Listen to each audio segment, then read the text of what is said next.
नमस्कार दोस्तों, मैं विनीता संस्कृति आईएएस के यूट्यूब चैनल पर आप सभी का स्वागत करती हूं। आज हम जिस विषय पर चर्चा करने वाले हैं वह है Nisar, NASA ISRO synthetic aperture radar, जो कि बहुत ही एम्बिशियस प्रोजेक्ट है। एम्बिशियस क्यों है? क्योंकि इसकी खास बात यह है कि नासा और इसरो से का समन्वित मिशन है और इसका स्पेसक्राफ्ट जो है अभी नासा में तैयार होकर भारत में आ चुका है और हमारा GSLV Mark 2 इसको इसकी निर्धारित कक्षा में जो है स्थापित करेगा। तो चलिए आगे बढ़ते हैं, देखते हैं ये अभी चर्चा का विषय क्यों बना हुआ है। देखो, ये जो है नासा और इसरो का एक संयुक्त रूप से विकसित किया गया है। Nisar NASA ISRO synthetic aperture radar ये सैटेलाइट करेगा क्या? हमारी जो पृथ्वी है उसका अवलोकन करेगा और इसे GSLV Mark 2 द्वारा जो है मार्च 2024 में लॉन्च होगा। अभी से लॉन्च किया नहीं गया है, इसे लॉन्च किया जाएगा। तो आगे बढ़ते हैं, आगे देखते हैं इसके प्रमुख बिंदु क्या क्या हैं। इसकी जो स्थापना की जाएगी वो पृथ्वी की लियो कक्षा में इसकी स्थापना की जाएगी। वहाँ पर इसे के द्वारा एक वेधशाला बनाई जाएगी। उससे होगा क्या, जो हमें डेटा मिलेगा इस सैटेलाइट के द्वारा जो हम डेटा प्राप्त करेंगे वो हमारी आपदा निगरानी और शमन के लिए एक विश्वसनीय डेटा होगा। और ऐसा माना जा रहा है कि अभी तक इस मिशन का जो जीवन काल है वह 3 साल तक होगा। आगे बढ़ते हैं, आगे देखते हैं कि इसके उद्देश्य क्या हैं। जो हमारी पृथ्वी की भूमि है और उस पर जो बर्फ़ है उस पर जो भी छोटी से छोटी भी गतिविधि होगी ये उसे कैप्चर करेगा और हमें उस गतिविधि के बारे में बताएगा। और ये काम करेगा कैसे? क्योंकि ये प्रत्येक 12 दिनों में क्या करेगा, कम से कम एक बार पूरी जो हमारी पृथ्वी है उसके हर एक हिस्से का जो है फ़ोटो लेगा और उसका अवलोकन करेगा। इससे होगा क्या कि हमारे जो जंगल हैं, आर्द्रभूमि हैं और कृषि भूमि जो है उसमें जो भी गतिविधियां हो रही हैं उसे जो वैज्ञानिक हैं उसे जान पाएंगे, जिससे वो उसके लिए आगे की राह तैयार कर सकें। कि मान लो कोई भूमि है जो धीरे धीरे बंजर होती जा रही है तो उसके लिए हम जो है फर्टिलाइज़र वगैरह यूज़ करके उसे किस तरीके से उसे फिर से उपजाऊ बना सकते हैं, वो हम पहले से ही अपनी रणनीति तैयार कर सकें। चलिए आगे देखते हैं, आगे बताते हैं आपको जो नासा और इसरो का ये संयुक्त जो मिशन है ये पूरा सैटेलाइट है। इसमें देखिए यहाँ पर जो हमारे सोलर पैनल लगे हैं, ये सोलर पैनल क्या करेंगे, इस सैटेलाइट को पूरे को ऊर्जा प्रदान करेंगे। ये हमारा रडार एंटीना रिफ्लेक्टर लगा हुआ है, ये पूरा ये क्या करेगा, ऊपर जाकर हमारे को जो हमारी पृथ्वी से रिफ्लेक्ट होकर रेज जाएंगी उन्हें कैप्चर करेगा।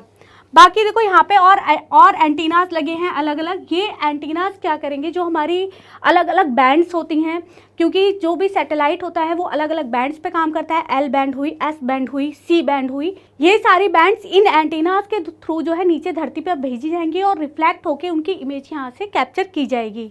यहाँ पर देखो रडार एंटीना स्ट्रक्चर लगा है, यहाँ पर हमारे स्टार सेंसर्स लगे हैं। ये एक पूरा जो है बूम लगा है जिस पर हमारा पूरा का पूरा जो रडार का ऊपर जो रिफ्लेक्टर खुलेगा वो इस बूम के ऊपर ही खुलेगा। इन सब चीज़ों के बारे में आप वीडियो के माध्यम से अच्छे से देख पाएंगे, वीडियो से इसे समझ पाएंगे। तो चलिए वीडियो देखते हैं। ये देखिए यहाँ से हमारा जो निसार है उसे सेपरेट कर दिया गया है। ये हमारा रिफ्लेक्टर जो कि 12 मीटर का है वो खुल रहा है धीरे धीरे। ये हमारा इधर से देखो बूम खुल रहा है आगे, ये देखिए ये बूम खुल रहा है हमारा। इस बूम पर आगे देखो पूरा रिफ्लेक्टर हमारा धीरे धीरे पूरा रिफ्लेक्टर खुलेगा और ये पूरी हमारी धरती का जो अवलोकन करने के लिए तैयार हो जाएगा।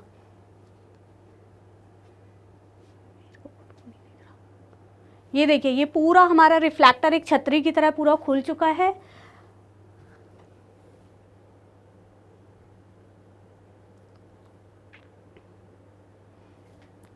अब जो हमारा ये सैटेलाइट है ये हमारा पूरी तरीके से पृथ्वी का अवलोकन करने के लिए तैयार है।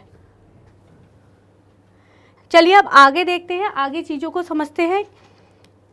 इसमें जो हमने सार यानी कि सिंथेटिक अपर्चर रडार जो यूज़ करा है ये किस टेक्निक पे काम करेगा, तो ये resolution limited radar system technique पे जो है वर्क करेगा।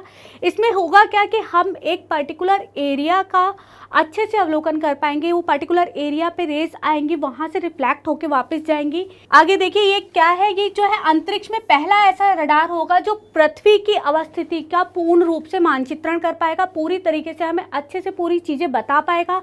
ऐसा क्यों है? क्योंकि ये पृथ्वी के नीचे की जो हलचलें हो रही हैं उनके बारे में भी हमें जानकारी दे पाएगा।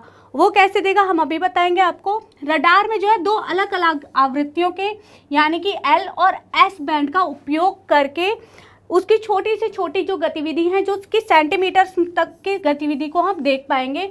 मान लीजिए अगर पृथ्वी हमारी 1 सेंटीमीटर तक नीचे धंस रही है या 1 सेंटीमीटर का कहीं पे उछाल हो रहा है, तो वो हम इजीली यहाँ से देख पाएंगे, समझ पाएंगे।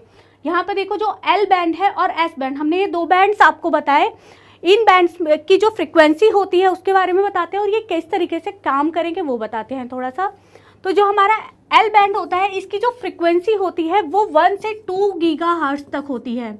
अब आपको पता ही होगा जितनी ज़्यादा फ्रिक्वेंसी होती है उतनी ही कम जो है उसकी वेवलेंथ होती है। लेकिन जो हमारे सैटेलाइट्स में यूज़ होने वाले बैंड्स होते हैं उनमें देखा जाए तो L बैंड्स की फ्रिक्वेंसी सबसे कम होती है। तो इसकी जो तरंग दैर्ध्य है या वेवलेंथ जिसे हम बोलते हैं वो बहुत ज़्यादा होगी। वेवलेंथ इसकी होती है 15 से 30 सेंटीमीटर तक की।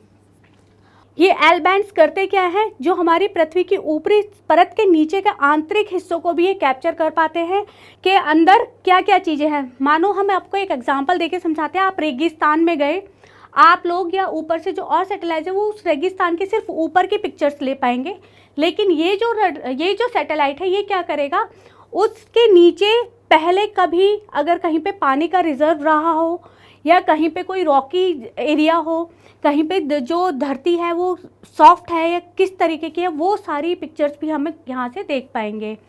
तो ये हमारा काम करेगा L बैंड। अब देखते हैं S बैंड के बारे में। S बैंड की जो फ्रिक्वेंसी है वो हमारी होगी तकरीबन 2 से 4 गीगाहर्ट्ज़ की और इसकी जो वेवलेंथ है होगी हमारी 7.5 से 15 सेंटीमीटर तक। अब S बैंड क्या करता है, ये हमें जो हमारी वेजिटेशन है, कहाँ पर कितनी वेजिटेशन है, उसकी डेंसिटी क्या है, उसके बारे में हमें बताएगा। या हमारे सैटेलाइट्स में और भी बैंड्स यूज़ होते हैं जैसे C, X, KU, K, KA। सबसे ज़्यादा जो फ्रिक्वेंसी होती है वो KA बैंड की होती है। इसकी फ्रिक्वेंसी तकरीबन 27 से 40 गीगाहर्ट्ज़ तक होती है। इसकी जो फ्रिक्वेंसी होती है वो तकरीबन 27 से 40 गीगाहर्ट्ज़ होती है। और ये यूज़ कहाँ पे किया जाता है, ये नॉर्मली जो हमारे एयरपोर्ट का सर्विलेंस होता है वहाँ पे इसका यूज़ किया जाता है। आई होप आपको ये चीज़ इतना समझ में आया होगा। अब आगे बढ़ते हैं, इस फिगर के माध्यम से हम आपको बताते हैं कि किस तरीके से ये हमारी धरती के अंदर की चीज़ों को बता पाएगा। यहाँ देखो, इस फिगर में आप लोग देखो, ये पहला फिगर, इसमें हमने जो है S बैंड का यूज़ करा है, S बैंड की फ्रिक्वेंसी का यूज़ करा है। S बैंड की हमने वेवलेंथ नीचे भेजी, एक वेव नीचे भेजी। इससे होगा क्या, नीचे जो भी वेजिटेशन है, इस जगह पे जो वेजिटेशन है या कहीं पे पानी का रिजर्व है, जो कि हमें अगर हम नॉर्मल देखें तो क्या होगा कि मान लो यहाँ पे बहुत ज़्यादा घना जो है जंगल है, बहुत घना जंगल है, तो जो हम वेव्स भेजेंगे वो नीचे धरती तक नहीं जा पाएंगी, ऊपर से बस हमें वेजिटेशन के बारे में बता देंगी।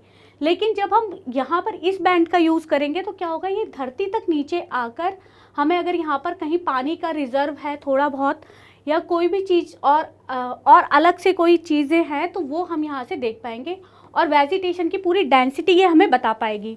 फिर ये दूसरा जो हमारा फिगर है ये बता रहा है हमें L बैंड के बारे में।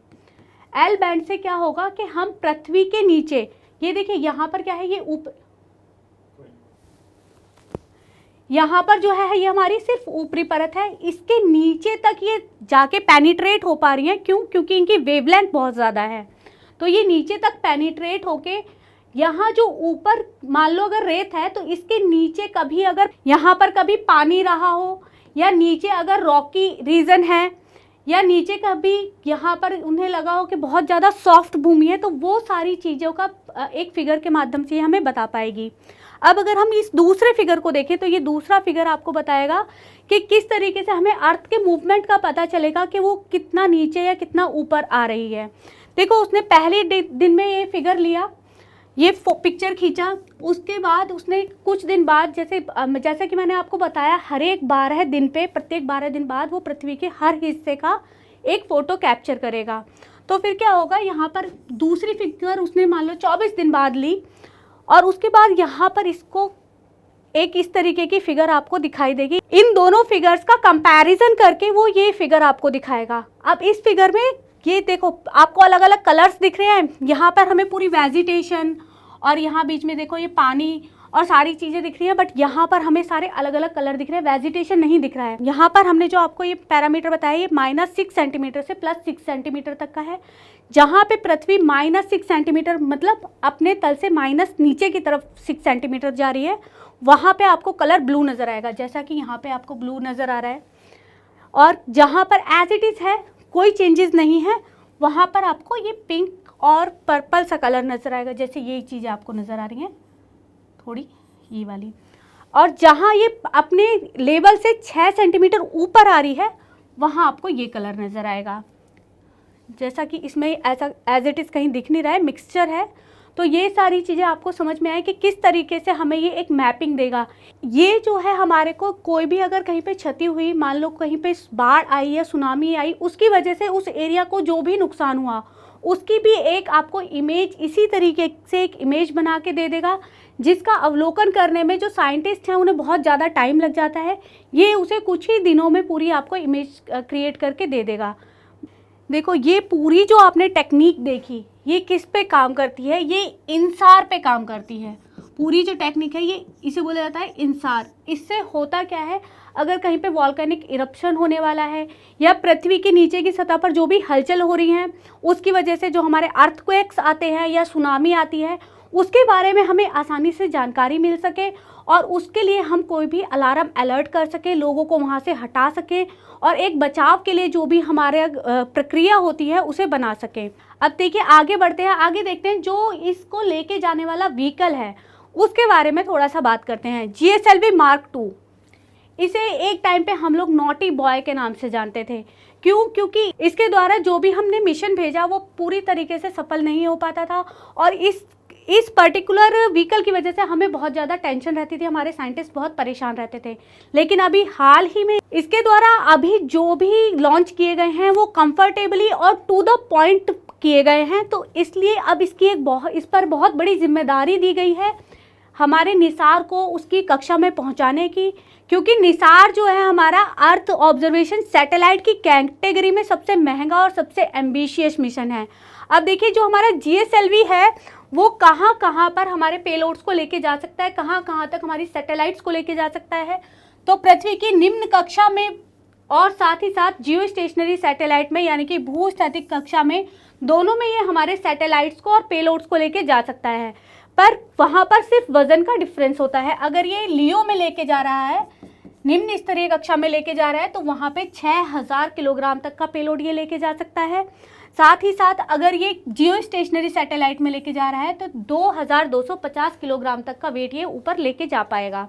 ये क्या कर रहा है, जो हमारा निसार है उसे जो है निम्न कक्षा में स्थापित करेगा। और निम्न कक्षा किस लिए यूज़ करी जाती है? निम्न कक्षा का यूज़ होता है कि वो सुविधाजनक परिवहन, संचार, अवलोकन और पुनः आपूर्ति के लिए जो है इस कक्षा का यूज़ किया जाता है। इसके लिए पृथ्वी को करीब से नापा जाता है, करीब से देखा जाता है। देखो ये जो आप फिगर देख रहे हैं ये है हमारा Mark II। इसमें होता क्या है, जो हमारा GSLV है, GSLV 3 स्टेजेस पे काम करता है। फर्स्ट स्टेज, सेकंड स्टेज और थर्ड स्टेज। थर्ड स्टेज में हमारे क्रायोजेनिक इंजन होते हैं। फर्स्ट स्टेज में क्या होता है, जो यहाँ पे सॉलिड फ्यूल भरा हुआ होता है, ये इसे एक थ्रस्ट प्रोवाइड करता है जिससे हमारा जो सैटेलाइट है वो पूरा ऊपर लेके जाएगा। आगे जाके ये फर्स्ट स्टेज पूरी हट जाएगी, ये बूस्टर सारे हट जाएंगे। फिर हमारी सेकंड स्टेज इसे और आगे तक लेके जाएगी, बाद में सेकंड स्टेज भी हट जाएगी। थर्ड स्टेज में हमारा क्रायोजेनिक इंजन होता है और सेकंड स्टेज में हमारा लिक्विड फ्यूल होता है। लास्ट में जब आप हमारा सैटेलाइट ऊपर पहुंचेगा तो ये जो ऊपर पेरिफेरी ये कैप्सूल आपको दिख रहा है, इसके अंदर हमारा सैटेलाइट होगा, सिर्फ वही जाएगा, बाकी सारी चीज़ें हमारी नीचे ही रह जाएंगी। तो इसके बारे में आप लोगों को समझ में आया? मेरे ख्याल में पूरी वीडियो आपको अच्छे से समझ में आई होगी। आगे देखते हैं, इस वीडियो से रिलेटेड एक क्वेश्चन है, उसे देखिए। निसार से संबंधित निम्नलिखित कथनों पर विचार करें। पहला कथन यह है, नासा और इसरो द्वारा संयुक्त रूप से इसे विकसित किया गया है। दूसरा कथन कहता है GSLV Mark II द्वारा 3 मार्च 2024 को इसे लॉन्च किया गया है। इसके ऑप्शन है केवल 1, केवल 2, 1 और 2 दोनों, ना ही 1 ना ही 2। आप हमें कमेंट बॉक्स में बताइए कि इसका आंसर क्या होगा। अगली वीडियो में आपसे फिर मुलाकात होगी एक नए मुद्दे के साथ। तब तक के लिए नमस्कार।